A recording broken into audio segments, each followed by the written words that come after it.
6, 5, 4, 3, 2, 1. All right, good morning. I would like to call this meeting of the Lextran Employees Pension Meeting to order. It is 10:07. I am Jill Barnett. I'm the Assistant General Manager here at Lextran, and I'm here today on behalf of Carrie Butler, our General Manager. She normally staffs this committee but had a conflict this morning. We do have quorum between the members that are present in person or on the WebEx. So I would like to ask for a motion to approve the minutes from the April 23rd meeting. I'll make the motion. Thank you, Nikki. Is there a second? I'll second. Thank you, Mr. Atkins. All in favor? Aye. Right. I'd now like to ask for a motion to approve the meeting minutes from January 29th, 2020. Is there a motion? I'll make the motion. Thank you, Ms. Nikki. Is there a second? I'll second. Thank you, Mr. Atkins. All in favor, please say aye. Aye. Any opposed? All right, thank you. We'll now move on our agenda to a fund performance report from Mariner Wealth Advisors, and I will now turn it over to Pam. Thank you for being here. All right, thank you. Can everyone hear me okay? Okay, great. So we are here for our quarterly review. This would be for the second quarter of 2020. Given that we're now halfway through August, we did go ahead and do this really through the end of July to give you the most up-to-date information available. So hopefully the folks on the WebEx have the digital version. We do have printed books here in the room. So we will kind of start through that. The first page is just where we like to update you with just what's going on with our firm, Mariner Wealth Advisors. So we have been, like everyone else, dealing with the COVID situation. So it is a challenge. Fortunately, because of the investment. Steve, I can't hear you, Pamela. You can't? Should I do something different with this? Is this better? No? Yeah, we're working on it. Give us 1 second, we'll see if we can sort it out. Okay.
Is it any better now?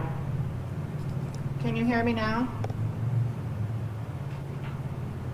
I can't. Can you all hear me now? They're not saying anything. I don't know if that means they can't hear me.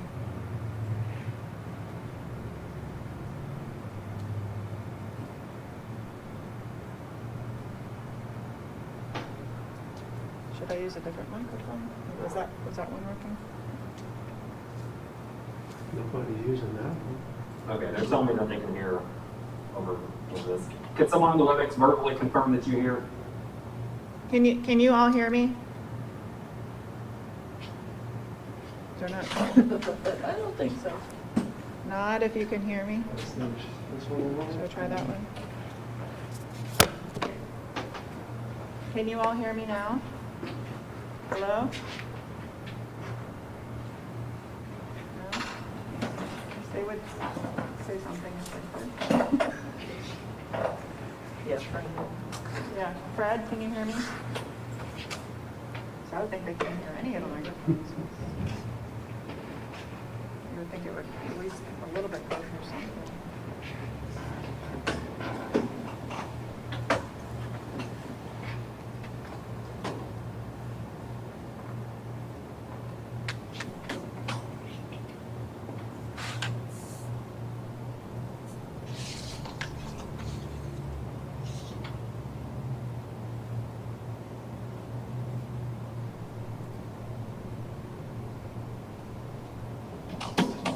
We'll switch over to phone for the WebEx audio because they're having fun on YouTube side.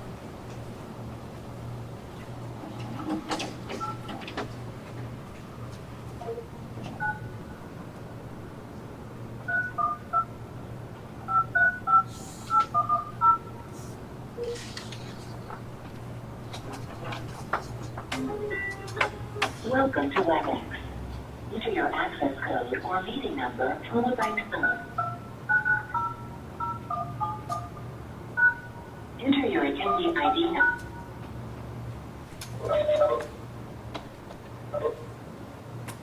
All right, on the WebEx side, can you all hear us now? Okay. Should I go sit over there? Or will it come over further? Can you hear Pam if she speaks from where she is?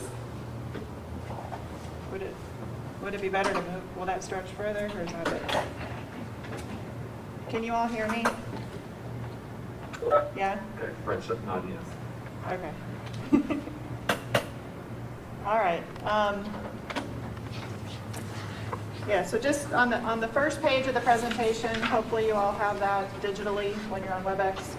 We just like to provide an update of what's going on for our firm. We have been serving you for many years from our Cincinnati office, but as I think you're all aware, about 1.5 years ago we did open an office in Louisville, Kentucky. We now do have 2 offices in that area. I have moved to Louisville and am overseeing that whole market area, so we're very happy to have that Kentucky presence and are now serving you from there. If you go to the next couple of pages, we like to also begin with just an overview of your investment policy statement. We helped you draft this and we've updated it from time to time. But this is really the set of guidelines that are really your document to help define what the objectives are for this fund and to set any parameters that you would like for us to be operating within. And then we will then use our outlook and investment strategy to operate within that. So the summary is on page 3, highlighting the most important points of this. The most important is the asset allocation. That is just the percentage that will be in which different types of assets, so equities versus fixed income versus cash. Your desired range for stocks is between 50 and 80%, being more than half of the portfolio. That will drive moderate growth over time. That is critically important for the permanent nature of this fund. It is very important that this continue to grow to be able to keep up with the payments, on into many, many years into the future. But as we all know, by having more than half in the stock market, that will bring some volatility, as we do see that from time to time. But it's during those times that the part that is in the bonds and cash that also is critically important, because that will provide a buffer against some of that volatility. It provides a pool of stable resources that we can pull from as regular payments do go out to the current retirees. So it's a very important balance, the one that you have had, and so that's just important to realize that. Everything else about the policy is really to just ensure that it's very well diversified. We're focused on high quality investments. We need stocks for growth, but we don't want to be taking unnecessary risk in trying to achieve that. So we want to take a very balanced overall approach. So I will not go into any more detail unless there are questions or any interest in discussing the different parameters of the policy. The full policy is that next several pages after that summary. So if we, in our books, turn past the next divider, and on those digitally, you go to page 15 of the book. we'll get into just the investment environment that we have been in, and then review the portfolio itself. I am still starting by showing last year. This is kind of ancient history for the stock market on page 15, but I do believe it's important context as we then move into a year this year that has been quite challenging. There's all sorts of different reasons from time to time why the market will be strong, why it will be volatile. As we all know, we've been through a bit of volatility here due to COVID and the economic shutdown. But it is important to remember that 2019 was a very strong year, right before all of the COVID happened. So here we're seeing on page 15 a variety of different stock market returns. But you can see there's differing degrees. You have the S&P 500 at the top, 31.5%. But looking at all sorts of different other ones, the Dow Jones Industrial Average was 25%. International was the green and the red, either 22 or 19%, depending on which part of international you're looking at. So very strong across the board, which helps set us up for a little bit of weakness this year. So if you go to the next page, page 16, this is looking at the same stock market benchmarks through the first 7 months of 2020. You can see the dramatic drop that we had in the end of February through the first half of March. It was a very sharp sell-off because of COVID and because of the economic, really the shutdown of a good majority of the economy that occurred during that time, and just the extreme uncertainty of what would happen from that. You can see how much it has rebounded since then, and this is only going through July. Even into August, we have seen that continuing even more. It's not equal across the board. What you'll see here, the highest one is the S&P 500. That is an index that is heavily skewed more and more to some of the very largest companies that happen to be technology companies. So what we've seen in this particular environment is technology companies have actually held up pretty well through this, because people staying home and working from home has actually increased some of that business activity. So those particular companies have done quite well. If you look at some of these others, you also see a rebound, just not quite as much. So a good comparison would be the Dow Jones Industrial Average. That's still at a negative 6%. So that gives you an idea of some of the other kinds of companies beyond technology that were still on our way back. But certainly a significant improvement from where we were. Turning to page 17, this is just our ongoing reminder. This is a year by year, so it's still through the end of last year, but it's just an important reminder of how important it is to be diversified. It's easy to look at past returns and say, wow, that technology sector was fantastic, or a certain area was really strong.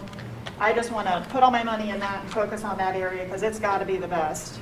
The point here is every color here represents a different type of investment. And it's ranked simply highest return to lowest year by year. The point when you look at this is how much the colors move around. There's not certain ones that are always at the top or always at the bottom. The point is that there's a lot of differences in different periods of time, and it is very important to participate in several different kinds of investments, not try to just pick the one or two that are at the top, because they're not always that way. And a lot of times things move very quickly and you can't be jumping in and out. So it's just a reminder of the importance of being diversified, not trying to throw everything into one particular area. So let's turn to page 18. This is the summary of your portfolio through the end of July. Here we have the pie chart is the asset allocation. On an overall basis, the equity or stock exposure is 68% of the portfolio. That is right in the middle of your range that you've asked us to have between 50 and 80%. Of that 68%, you can see in the pie chart the different components of that. The largest part, intentionally, is the U.S. large cap equities. So these are the large, very high quality companies in the U.S. That's 54% of that. We have about 4% in smaller companies, so small and mid cap, and then about 10% in international. So giving that diversification, but intentionally skewing a little bit more to the U.S. large cap, and that has certainly been a benefit to your portfolio. The other 32% is on the stable fixed income side. And again, we've talked about why that is also very important. Looking at the returns in the upper right-hand corner, the very first column is showing the total for the year so far through the end of July. I'm very happy to report that after that huge decline that we had because of what happened in March, we are finally back to being positive for the year. We're actually a positive 0.1% for the full 7 months. The stocks, that equities and alternatives, are still a little bit negative, but they've done a whole lot better than the market, so you've definitely outperformed this year at negative 1.1, because that includes the large cap, the international, and all the small cap. That's done very well. The fixed income is just the bond return for the past 7 months has been 3.9% in total. So I'd say through everything that we've gone through, this is a very, very healthy, strong result. Because this is officially the second quarter review, I also included that number. So the second quarter of 2020 is just a 3-month period.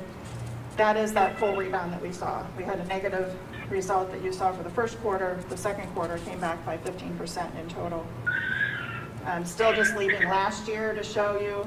So the full year last year, it was a 21.2% return. And then finally, in the far right-hand column is looking at the overall over the past many years that we've been working together. Kind of through thick and thin, we've had strong periods and we've had weak periods of the market. Your overall return has been an average of 6.5% annualized, so that's per year, with the stocks providing an average of 8% per year and the bonds providing an average of 4.2% per year. So I would summarize that by saying that this has been doing what it should be doing for you. It is providing that moderate growth to ensure that you can continue to make all the promised payments to retirees, but it has been done so in a very risk-balanced way by having that balance in the portfolio. Okay.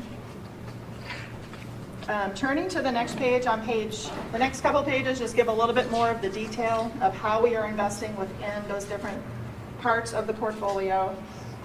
Page 19 is a look at the individual stocks, because we have both individual stocks and we have some passive ETFs as well. Within the individual stocks, we like to break them into these 3 basic categories. On the left, you see growth and income. This is focused on companies that have a higher than average dividend that they're paying, or they're increasing their dividend at an above average rate. So it's higher income and growing income together with lower volatility, which is beta. So beta is just measuring the volatility of these stocks. So that group on the left we like to think of as kind of the stable core that will be less volatile, pay more income, and it's a growing income stream. The group in the center we call cyclical growth. These will be a little bit more sensitive to the economic cycle for different reasons. Different kinds of companies are in here. And then the group on the far right is called high growth. These are companies that are consistently growing more quickly than the average company, but they tend to be less sensitive to the economic cycle. So a lot of the big technology companies and others that tend to be just faster growing on a consistent basis. So we are constantly evaluating the balance between these 3 categories, and we will move kind of from one to another at different times based on the outlook, based on the different opportunities that we are seeing. So this is the active part of the portfolio in that active stock management that we have. If you turn to page 20, anytime we have individual stocks, it is very important to ensure that there's not too much in any one company. So here on page 20 is just a list of the largest 10 positions as of the end of July. And we're ranking these from largest to smallest based on that far right-hand column. So what percent does each one of these make up of just that individual stock total? So you can see the largest is Microsoft. That's been one of the very strong companies here with the technology focus. But you can see 3.9% being the largest. We don't want any one company to ever be more than 5%. That's in your investment policy. The top 10 in total make up about 31%. So that's also kind of a consistent number. We like to see about a third coming from that top 10. You can see in the sector column, they're across many different sectors, so they're not just in one area in particular. And then what you can see, if you look at the total cost, which is what we paid for that stock versus the market value, you can see that all of these are the largest because they have grown over time. And that is typically how that works. Some of them we've held for a much longer period than others. You can see Lowe's, we bought for a position of $25,000 and it's up to $151,000. So that has been a company that we've held for a very long time and it has really grown. Visa is another one like that. So that's looking at the individual stocks and the largest. If you turn to page 21, we are also using passive index funds to blend with those individual stocks. So here we say blending the passive with the active on page 21. We are using a handful of index funds within the three different segments of the stock part of the portfolio. You can see on the large cap side, we are using both a growth-oriented index fund as well as a value-oriented index fund.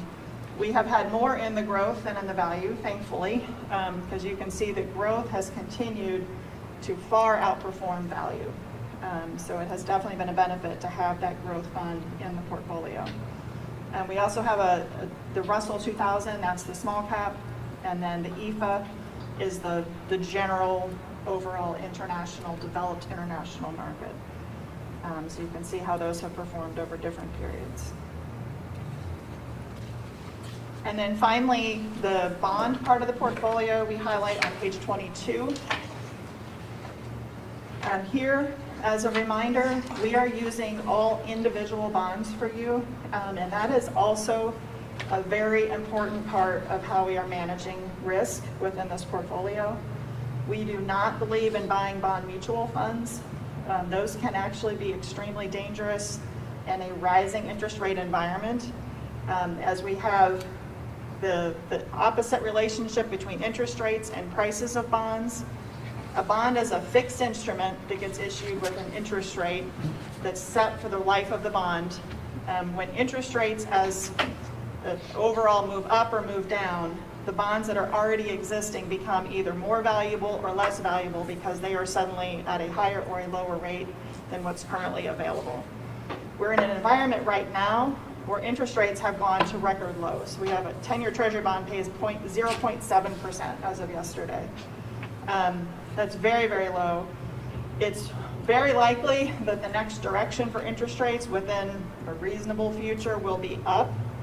As that happens, any bonds that have been issued here where it's very low interest rates, as all the other interest rates go up, the price of a bond will go down. By holding individual bonds, we are able to manage through that. We hold those bonds till they mature. We're buying bonds at staggered maturities, so as they roll in, doesn't matter what the price has done over the past couple of years. When a bond matures, it comes in at full value. It's like a CD. It has a stated amount that it pays on the maturity date. As we stagger those maturities, that keeps that all very smooth as those maturities come in and that full amount comes in. In a bond mutual fund, it is not the same because you have a manager of that fund buying and selling bonds. And so when you have a rise in interest rates, that manager might feel that they have to, sell some bonds because they're trying to manage things, and particularly people want their money out of that fund. And as they do that, if the prices of bonds have come down, they're selling at a loss, and it locks that in for everybody who's in that fund. So for that reason, we believe in individual bonds. That is what we are doing for you. You can see in this left-hand pie chart the maturity distribution. This is illustrating that staggered nature of those maturity dates. This is very intentional. So what we want is to have that steady stream of maturities coming in such that it really keeps that much smoother. As a bond matures, there's that full amount of cash comes into the portfolio. At that time, we say, well, what's the environment now? Where do we want to reinvest that cash? And then select whatever maturity and interest rate is available with that. And we do that one at a time. So changes in interest rates are much smoother and not a shock to the portfolio. On the right-hand side is the quality rating. That's just showing you that all of the bonds are very high quality. These are all ratings that would be considered investment grade. So we do not have to be concerned about, on that maturity date, will the bond pay back? We know that it will, so that's very important also. Okay, so that's the review of the portfolio. Let's see if there's any questions, and then we have the final section, starting on page 24, is just a handful of slides on just the economy and what we're seeing as far as the outlook there. Okay, so let's kind of move forward to that. On page 24, there's a lot going on right now because of COVID. That's really driving pretty much everything from an economic standpoint and the outlook for that. Page 24 is one that we probably showed you earlier, but this right now is the only stimulus package that we've had. This was the first one that came through at the beginning, called the CARES Act. It was about $2 trillion worth of stimulus into the economy. We are waiting. Congress is trying to work out a second round of stimulus, which I think everybody believes is a very important thing.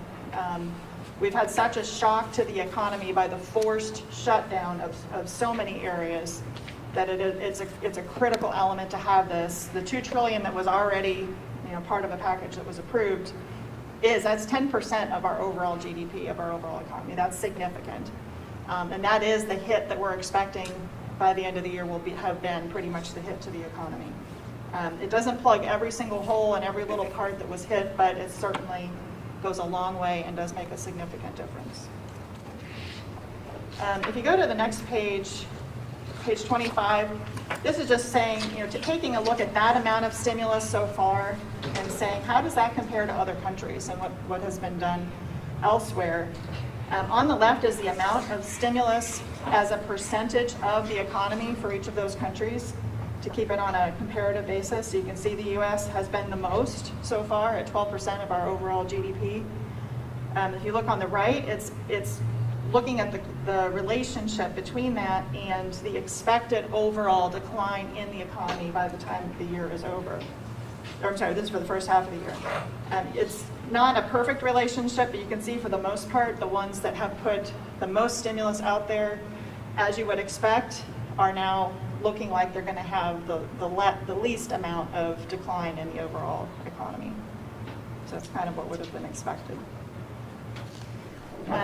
Moving to page 26, this is a very important reminder of kind of the relationship between the market and the economy. People right now, especially as if you look at different parts of the market, we're close to all-time record highs. And it's really hard to wrap our head around that when you have 10% unemployment and so many things that are still causing trouble in the economy. What we're doing here is at least looking at that relationship throughout history. What we're showing on the left-hand side is every single recession in the economy going back to 1929. So it's showing when did it start and when did the recession end and how long did it last in the number of months. But then we're looking at that compared to when did the stock market bottom for each one of those.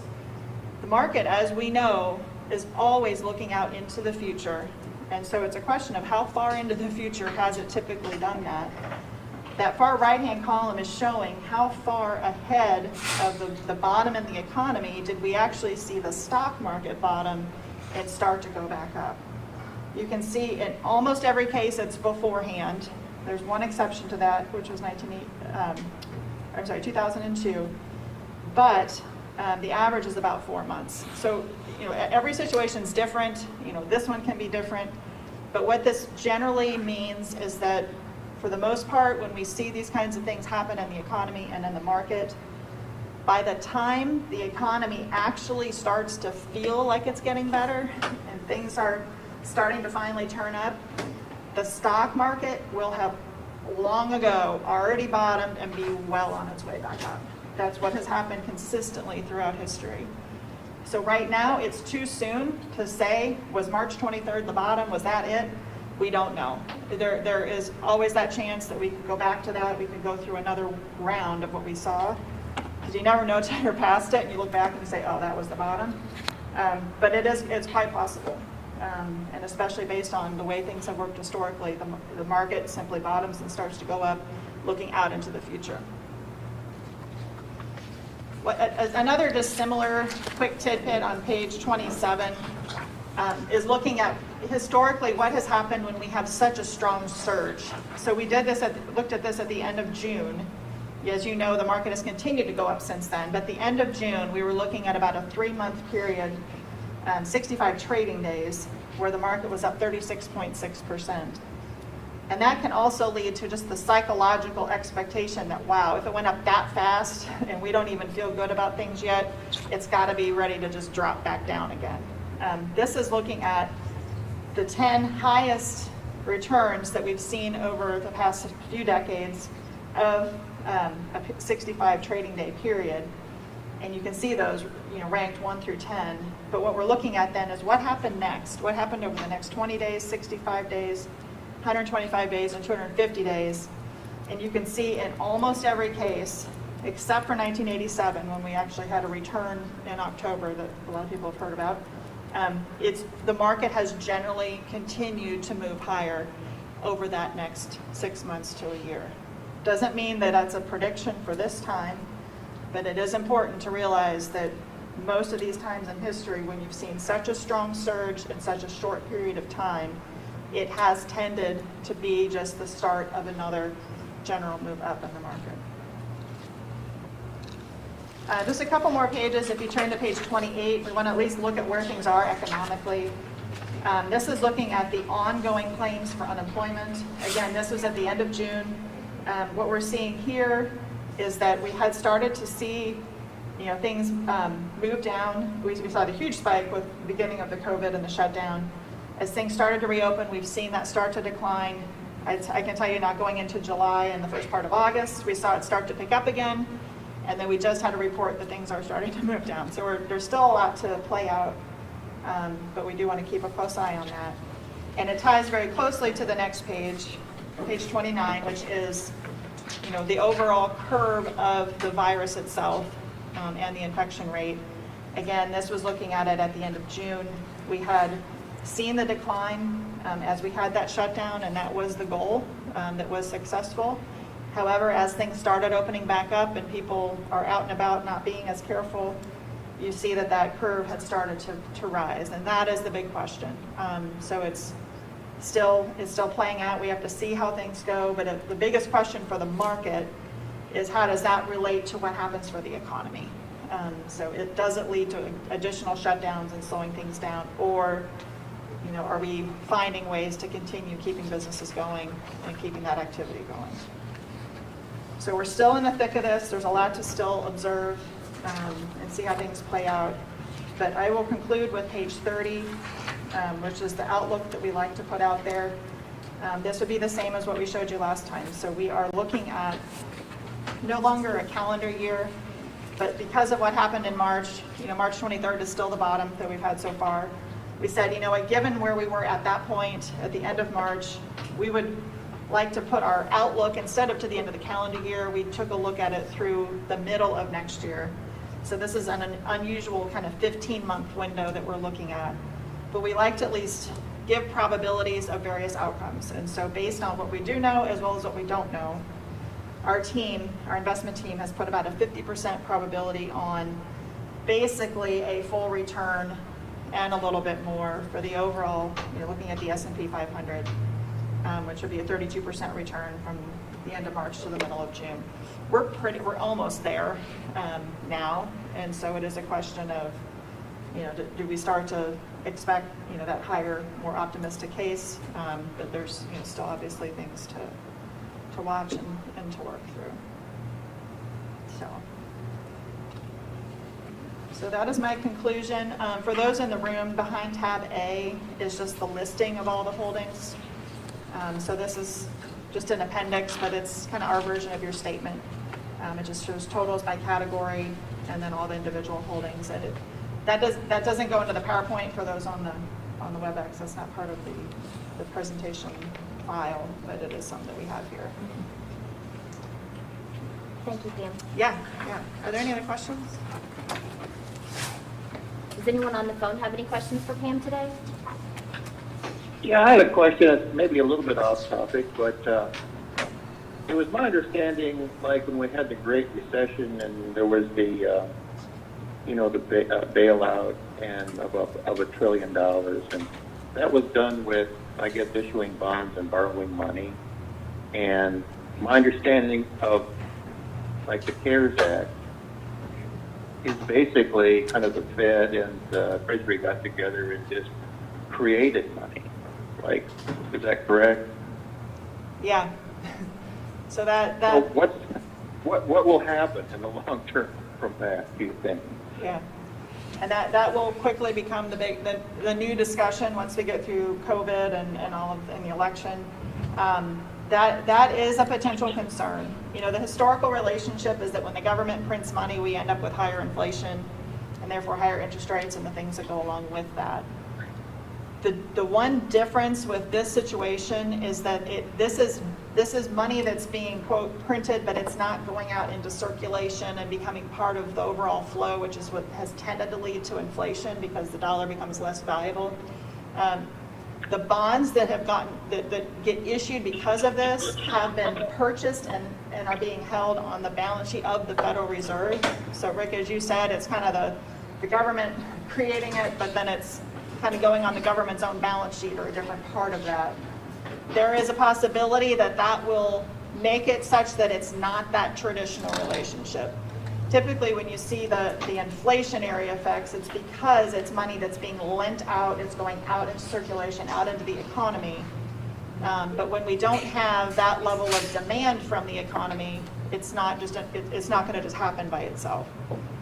So there is the possibility that it's not going to have that kind of effect, but it will certainly, nobody has the crystal ball with that exact answer, so this is something that everybody's watching, certainly. And another reason why you could reasonably expect that once we get through this, get through the election, get to where COVID, there's a vaccine, and we're looking back on it, the likelihood of interest rates starting to pick up is a very real one. So we're being very careful with how we invest, particularly in bonds, as I was talking about earlier. But that is probably the next thing that we're all going to be dealing with. Thank you. Thank you, Rick, for your question. Any other questions from folks on the phone? All right. I'd like to give you a compliment, Pamela. You know, I've been aware for some time that the Fed took our debt. They bought it. And that's the best explanation as to why that I've heard. Thank you. Thank you. I know that was helpful. All right. Thank you, Pam. All Appreciate right. that. Thank you. Great to see everyone. You too. The next item on our agenda today is the actuarial report. We have Steve Osborne on the WebEx who will present that for us. Steve, if you are ready. I'm ready, thank you. Can you all hear me well? So I have an actuarial report from where I took the employee group and the retiree group as of January 1st and projected what we're likely to end up paying out of the fund. So if you have that report, what I'd like to do is there is a summary in the front of about 5 pages, and I'll go through that. So the very first page has some numbers under 3 different columns, and the column at the far right is the most recent results. There were, at the time, 326 people in the plan. That was about 58 people drawing a monthly pension. There's about 80 people who have left Lextran but will be due a benefit when they reach either age 62 or 65. And then there were 188 active contributors. The market value is just shy of $15 million, based on, I think Pam mentioned it was over a 20% investment return in 2019. And then there's some contributions in terms of cents per hour. A recommended rate is right around $2.04. We're actually putting in $2.27. Now, I need to apologize to Rick. He asked me to put in this report what the contribution rate would be if the fund made 6% going forward. I'm assuming 6.5%. So while I calculated that, Rick, I didn't get it into the report. But the number, if you want to jot it down next to that $2.04 rate, would be $2.33. if one assumed that the funds would make 6% each year as opposed to 6.5. So again, that would be $2.33. You're putting in $2.27. If you turn the page, there are a couple of changes since last year, right in the middle, and there is one typo in there. The investment gain actually lowered the cost of the fund by nearly 74 cents an hour. And number 2 says change in life expectancy assumption. In 2014, the Society of Actuaries released a brand new life expectancy table, which is the one I had been using. In the meantime, actuaries who practice primarily in the public sector felt that that table was not reflective of life expectancy of public employees. And in fact, there were no public employee groups included in the 2014 study. So that group of actuaries that practice in the public sector came up with a different life expectancy table that was released in 2019, and so that's what I plugged in here. And that added 35 cents to the recommended contribution rate. And then there were other things, and it says primarily 2019 actual contribution rate. That should have been deleted. That just other items added about 7.7 cents to get us our current recommended at $2.04. On the next 2 pages is a discussion of benefit changes you have looked at in the past. No one asked me to do this, but I've done it before, and I kind of was concerned you might be expecting that. So if you go back to page 4, there's a list of how much each of these kind of things would cost in terms of cents per hour. Well, right now, the benefit rate is $50, and so you get basically $50 times the number of years you have with Lextran. Whether you can do something now or not, the recommended rate, you make 6.5% is $2.04. If you make 6%, that's $2.33. You're putting in $2.27. So it seemed to me you're kind of close, really, to where you need to be. I'd say I don't think you need to add any more contribution to the fund. But on the other hand, I don't know that, given the market outlook, whether now would be a good time to increase the liabilities of the fund. On page 5 of our report, there is a section titled Areas of Risk. The retirement plan is a risky business. You have a lot of risks. In fact, you got 326 people in the plan, so you could say you have 326 areas of risk. But your primary areas of risk are your investment return and the number of hours that are being contributed on. We were assuming a 6.5% return. If you actually had a 0% return, that would increase your recommended contribution rate by about 35 cents. If hours fell from, we're assuming 320,000, although they've been, closer to the 360,000 range. But if they fell to 300, your recommended rate would go up about 15 cents an hour. And of course, there's other areas of risk, like people becoming disabled, people living longer than expected, and so forth. The rest of my report is broken into 8 exhibits, which I have tried to summarize those here on the front page, but I would be glad to go through any other part of that report that you might be interested in. While we're talking about that, there is a second report which I issued dated October 11th, and it was primarily goes to Nikki and to those that are preparing financial statements for Lextran as of June 30, 2020. There's accounting rules that require you to disclose certain information about this plan in Lextran's financial statements, and when those in fact roll up to the Lexington Fayette County financial statements. And that report's been issued. I had not intended to go through that, but if there are any questions about that one as well, I'd be glad to answer them.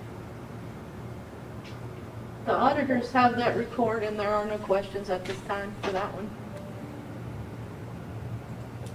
No questions from the auditors is a good thing. Yes. Well, they've asked her, this is Carrie Butler, sorry, came in late. They've asked Nikki plenty of other questions Oh, during yes. the audit, but not about that Not about particular pension. report. I'm sure. Well, at least they don't charge per question. That is true. Let's be glad for that. It would be $1 million. but- Yeah. Nikki, I'm sorry you're having to deal with that. Thank you. It's very thorough work. Very thorough, that's for sure. We had put in the agenda to review old business, to review the language for the early retirement, and I was wondering if you could explain that early retirement And language. Steve, I am passing around, Steve and Rick on the phone, I will take one and pass it. This is a copy of, or I should say, yeah, this is a copy of our contributory pension plan and trust document. Here you go. And I took the liberty of adding the spousal benefit language that was approved in 2016 to that document, but I used the track changes. And then I also, using track changes, which is strike through and red font to show the changes, the clarification on the early retirement age language. So I know this is a hefty, multi-page document, but I thought that might help this discussion, and just, I wanted everybody on the committee to have a copy of the contributory plan and trust document. So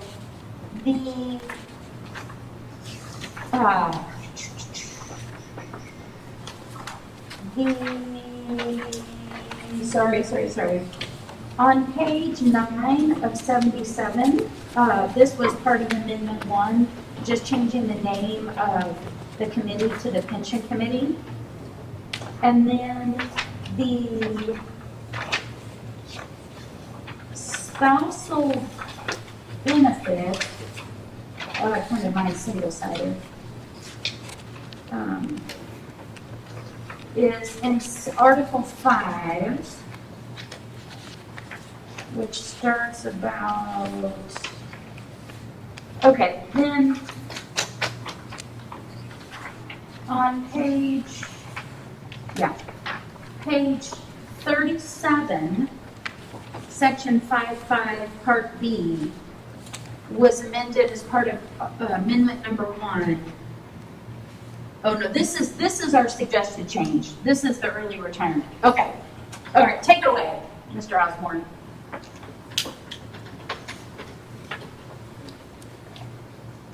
So it was not really a big change. It was just to clarify. I was trying to pull up the old one place.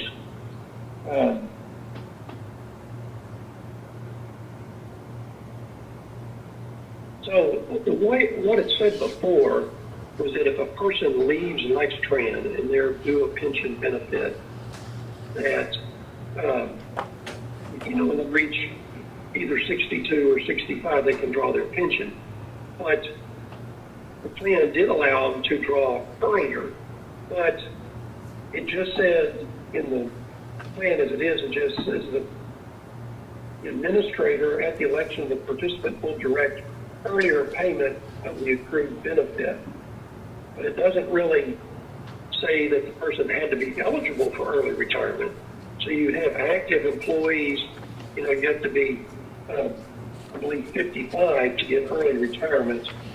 And while I think that was certainly what was intended to have, if you're active, you have to be age 55 and have 15 years of service.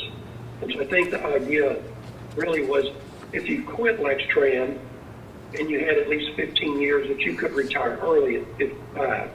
And I think that's okay the way it is in the plan now, but it's not that clear to me. It just says a person that leaves can retire early, but it doesn't say specifically that they have to be age 55 and have 15 years of service. And so that's what this amendment is clarifying. I do see that says section 5.5B is amended, but the number in front of it is an A, and that needs to be with B. So that's all it is. So you can retire early, but you still have to meet the same requirements that everybody else does. Yeah. It didn't seem to make sense that you would allow a former employee to retire earlier than a current employee.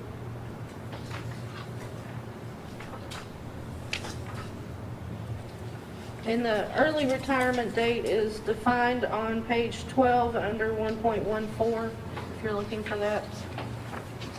So the amendment will refer people back to 1.14 to say age 55 with 15 years of service. Yeah. Nikki, will we need to change that, the definition of early retirement in section 1.2 or not? In the 1 point, I don't think you do. I think the only thing that was in question was early retirement for a former employee. right. And in my mind, it was clear already, but looking at the plan, I can certainly see where one could say, no, that's not clear. Right, section 1.14 was what Steve and I determined was pretty clear.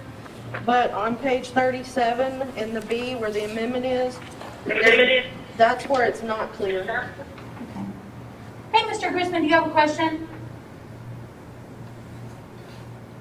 Oh, no. Well, I guess I do. So does this amendment to the plan document, that needs to be approved by a majority of the committee in which there's a quorum, right? Yes, precisely. Okay. Do we have a quorum today? Yes, we do. Between between the members present and on the WebEx, we have a quorum. Okay. Well, I'd like to make that motion. A motion to accept the amendment in Yeah, do we mention that 5.05B. we amend the plan as described to clarify who is eligible for early retirement? And I'll second. Was that Mr. Combs?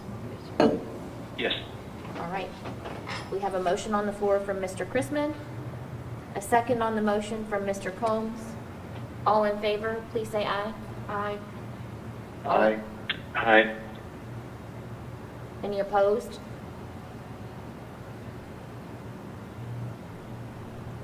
Any questions?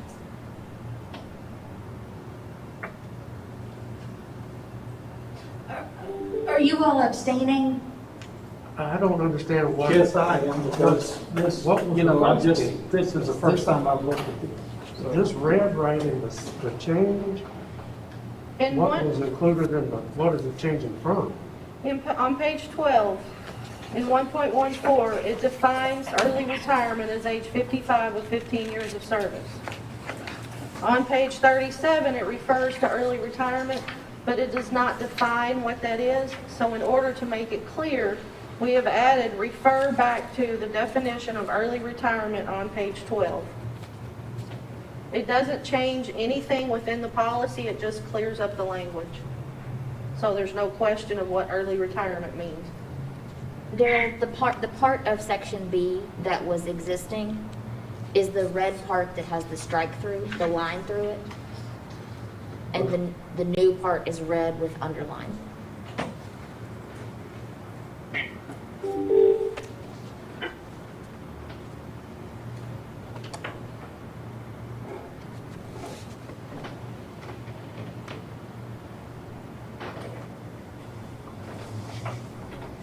So what was unclear about this part that's marked out? On the sentence that says early payments of benefits does not define what early payments of benefit is. So we've made it clear to say the early benefits means retirement at age 55 with 15 years. It's no change to the actual policy, it just makes that more clear so that so somebody, like you said, can't come and say, oh, I want to early retire from the plan, but they haven't met the 55 and the 15 years. Did I say that right, Steve? That is correct. I mean, a current employee, right now, it's very clear. It just wasn't clear for someone who had quit in the past and now comes into, I want to start drawing my pension at age 50 or whatever.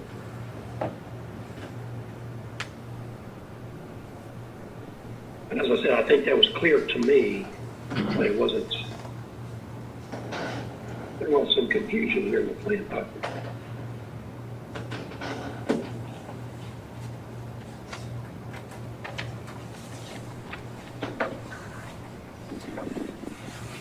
It just clarifies exactly what you were doing anyway. And from the minutes of the April meeting, it appears this was discussed at that time and this clarification was requested. Is that correct? Yes. Yes.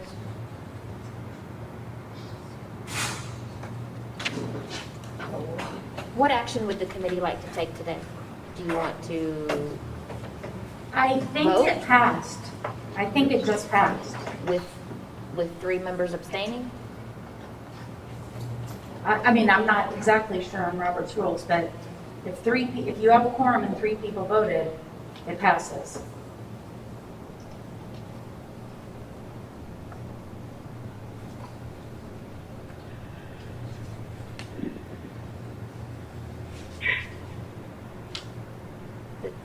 Does the committee have an even number of people? Yes. Yes. there's 6. Which perhaps Okay. should be Amendment 3.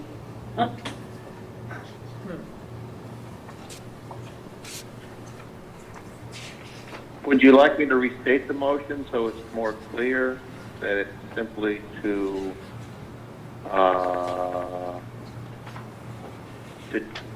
clarify who's eligible to draw early retirement?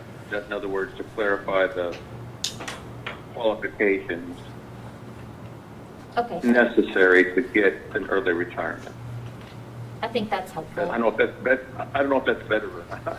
Maybe add to that, because there is Yeah. no structural change Yeah. to the policy.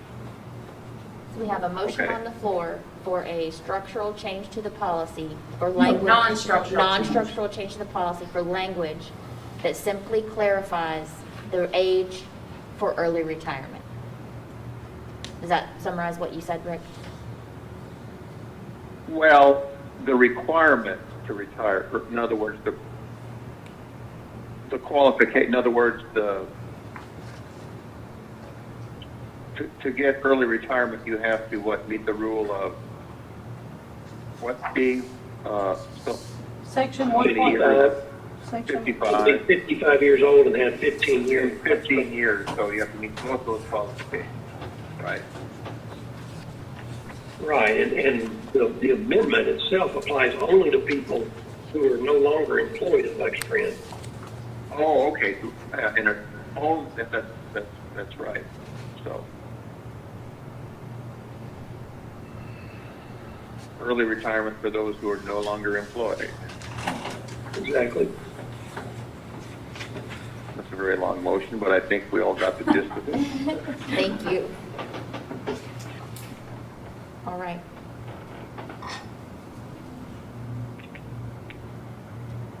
So we have the restated motion from Mr. Chrisman, Second. second from Ms. Falconberry.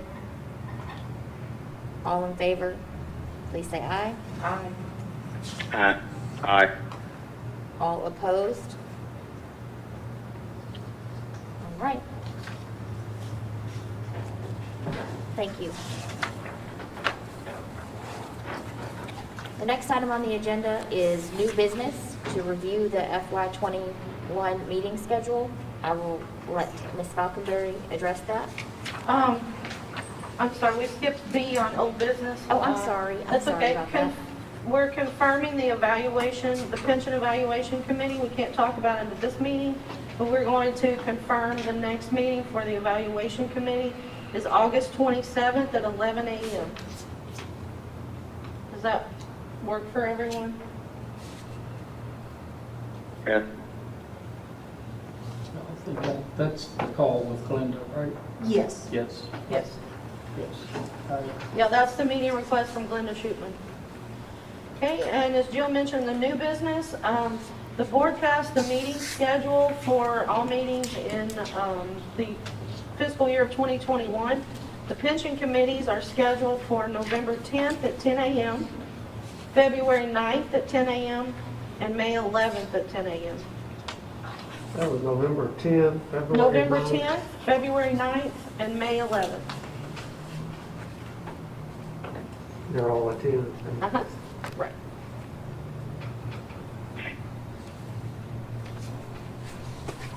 Anybody have any questions about those dates? Okay, back to you, Jill. All right, hearing no questions about that item on new business, I would ask for a motion to adjourn the meeting. It is 11:08. I make a motion we adjourn. Thank you, Ms. Falconberry. Is there a second? A second. Thank you, Mr. Atkins.